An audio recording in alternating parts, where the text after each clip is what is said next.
Welcome to Get the Facts, the program that provides you with information on government's policies and initiatives. I'm Theodore Henry.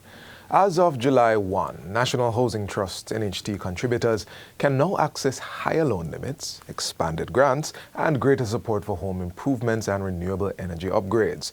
So joining us today is Dwayne Burbick, Assistant General Manager for Corporate Communications and Public Affairs at the NHT, to break down what these changes mean for current and future homeowners.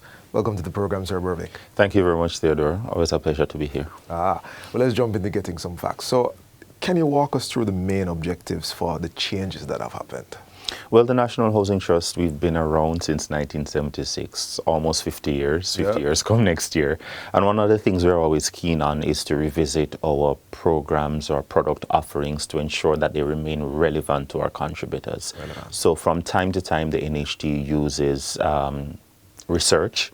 We do housing demand surveys and other types of research that indicate to us what are some of the market changes, what are some of the changes as it relates to our contributors' behaviors, and we tailor those loan products from time to time to ensure that we are, meeting those needs of our contributors. So whether it's increasing in loan limits, adjustments to interest rates, or even in some instances, introducing new products. Let me pick out something out of what you just said, loan limits. We've increased them. Yes, Could you tell us what the figures are? For general loan ceiling, which is the loan that is used to purchase units on the open market, the NHT has moved that from 7.5 million to 9 million effective July 1 per person. Okay. Of course, 2 people can always co-apply and access up to 17 million. 3 people can actually co-apply as well and access up to 23 million. In those instances, though, meaning where 3 people are co-applying, they must be family members, so they must have established kinship ties. Okay. So for persons who are also now looking to build, because we are indeed pushing that as an option as well, the NHT has increased that loan limit from 7.5 million to 11 million. So you actually find that's a bigger jump than the open market loan ceiling. And that's a response to what we're seeing where prices are concerned, that some individuals are saying, okay, give me the option of building rather than buying, because the buying price points in some instances are outside of some people's reach. So we've put more power, more financing behind that. Again, 2 people can co-apply, access up to 17 million, 23 million, where 3 people are co-applying. And I should indicate that where it's 3 people, not just family members, that's one requirement, but the property being bought or built should be at least 2 bedrooms or more. Okay. Right. Okay. What about land acquisition? Anything there? Yes, with the change for the loan limit for our Build on Own Land program, it means we also get the opportunity to put more financing behind the purchasing of land. So that moves from 3.5 million for land purchase to 5 million. So it's that same $11 million deal that you can break out into 2 now. So you can have 5 million that you can, up to 5 million that you can put towards the purchase of the land. And then you have the remaining amount for construction up to a maximum of 11 million per person. Pretty good. And you're saying that these changes have happened in response to what we're seeing in the market. Yes. These aren't arbitrary changes. No, and I know sometimes we get some flack at the NHT. Yes. Some people like, why 9 million when the house prices are, far more than that? But what we have to do is rely on what the data and the research indicates, because yes, we see the market fundamentals, but we also are in a position where we see the affordability and the income levels of all our contributors as well. And it makes no sense we have a loan limit that's high up there when the average person cannot reach it. And also a higher loan limit that responds too much to what the market prices are and not what affordability realities are, means that you're only pushing up the price of housing even farther. Because now you're saying, a loan limit of 20 million, that means people can afford a house for 20 million, put the house price to 20 million, and that's not true. So our loan limit reflects where people's affordability is, more so than it reflects what market prices are doing. That's very interesting. You just pulled the curtain back a little bit on, Yes. on the economics of how the NHT does their thing.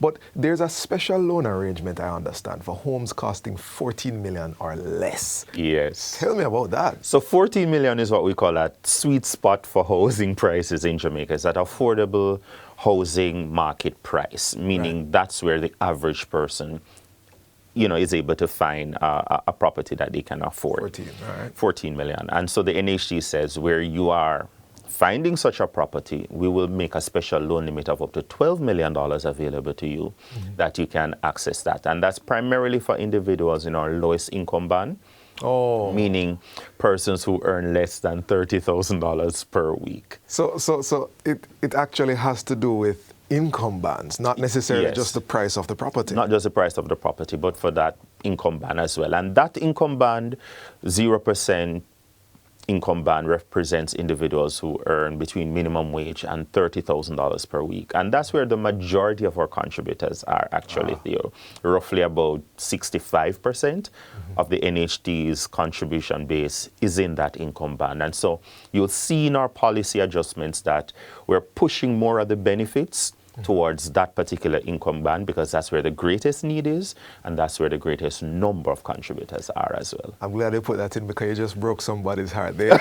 I'm so sorry. Syrup for 14, but it's not just that you're excluding people, but it's that you're catering to the people who need it the most. Definitely. This program. There's also another big change. The reduced wait time. It was 10 years for a second loan and for several other things, I believe. Yes. But now you've put it down to 7 years. Yeah, you see, we're trying to do something for everybody, for the person who is buying, for the person who is building, and for the person who is making improvements as well. Right. So 2 things we did for that homeowner's loan. We reduced the wait time, as you said, from 10 years to 7 years. So after 7 years, you can now access a second loan to make improvement to that first property, or in the event that you no longer have that property, you probably sold it, you're looking to buy something else, you can put that funding that you qualify for towards that as well. And we've also increased the loan amount for that homeowner's loan, moving that from $3.5 million to $5 million as well. So more financing and a shorter wait time to be able to access that facility. And if I could just take a little guess, actually, let's wait on after the break, and I'll take that little guess on why that change happened. We are at the break, but stay with us. We'll be right back.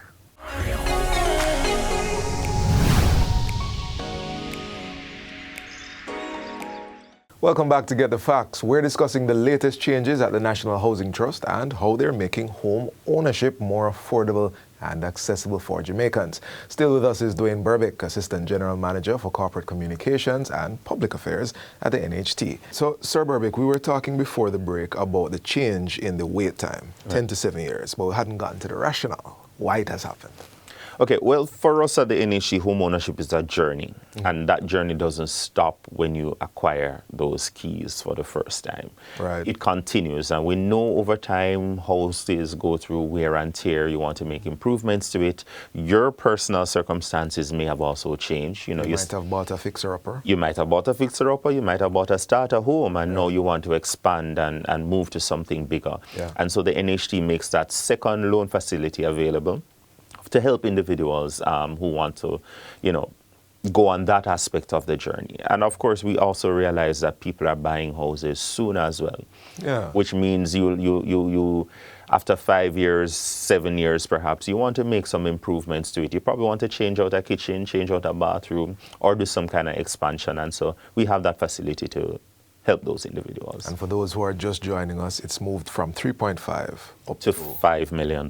And the wait period moved from 10 years to 7 years. Yes. Let's talk smart energy loan. The limit has also increased there as well. Yes. So one of the products we're particularly proud of, and we spoke earlier about being responsive to customer needs. Yeah. Last year we introduced that smart energy loan product for the first time. And it is to, as it suggests, it's to help individuals with energy efficient technologies in the home. So whether it's for rainwater harvesting, solar panels, etc. We started last year with that product at $1.5 million at an interest rate of 5% across the board. Right. again, talk to our contributors, talk to our mortgagers, and listen them out. And we've made 2 changes. So we've increased that amount from $1.5 to $2.5 million. So an additional $1 million for that. And we've moved from that flat 5% interest rate to linking the interest rate to your income band. So now individuals can access that $2.5 million for smart energy loans with interest rates of as low as 0% to as high as 5% based off your income. Income bands. Yes. All right. And what's been the take-up on that smart energy loan? Oh, it sell like hot bread. It's been going pretty well. It's been going pretty well.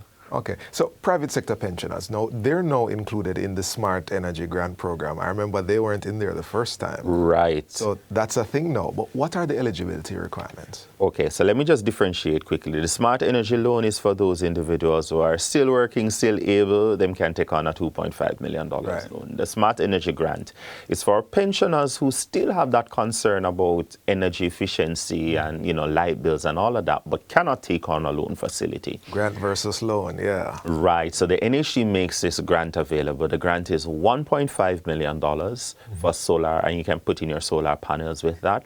And it's available for individuals who, at the time of retirement, was earning less than $30,000 per week. Remember that 0% income band we keep referencing since the start, right? So once you are earning less than $30,000 per week at the time of retirement, and you're 60 years and older, and you have truly retired. You haven't retired yourself, but you've truly retired. So hit retirement age. You have hit retirement and your age. employer has said such Yes. and such. Is there any limit to how many grants will be offered? Well, the NHT has its limit. I know people like to think our resources are endless, but they aren't. They aren't. Believe it or not. Okay. But we in this pilot phase of the program, the first 3 years, and we're in year 2, we're looking at 30 per parish. So a total of 420 annually. Okay. So we're in the second year, and individuals who perhaps missed this second batch of application, you can look out for a third one. We'll have another one probably early next year. And that's financial year or chronological year? I know my team, we work with financial year, but if we are able to successfully identify and process, all the individuals for batch 2, I'm sure as soon as they're ready, they will put out a batch 3 as well. And that's part of the responsiveness of the NHT. Got it. It sounds good. It sounds really good. Now, affordability is a big theme in all these changes, not just for the acquisition of property, but people acquiring good spaces to live in, to actually live in. How does the reduction in the service charges benefit the new mortgages? A part of the affordability discussion is always how much is required by the prospective mortgager upfront to make that sale. And the NHT generally provides 95% mortgage financing, which means the contributor has to find 5% out of pocket. So the NHT has done 2 things to increase that affordability. One, for our 0% income band, less than $30,000 per week, the NHT is now introducing 98% mortgage financing, which means you only now need to find a 2% deposit. Right. So that's more money in your pocket and less required upfront to do the sale. And we've also reduced the service charge for those individuals to 0%. Reduction in service charges for our other income groups as well, but the major one is for that 0% income band, which comes down to 0, which translates into a more manageable monthly payment.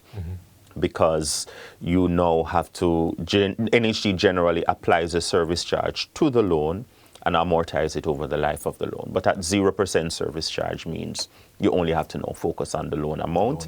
And again, as I said, that's coupled with the 98% financing, so less required for a deposit. I know we're almost at the end, but we've been saying loan and grants, and just for those who are watching, loan, you're paying it back. Grants, nah, it's our gift to you. It's your gift to you. Sir Berwick, you have given us so much information here. There's more, as you said, on the website, but your final word to our viewers. The changes in our policies annually, they are reflective of, as I said, research and what we consider to be where the greatest need of our prospective homeowners are at this time. Right. And the NHT is doing one of two things always, making improvements to these loan products and these financing arrangements, but also on the other side, building out our construction program to ensure that for those who are still looking towards us for a scheme unit, that we're able to have many in supply to be able to provide them and assist them in getting home.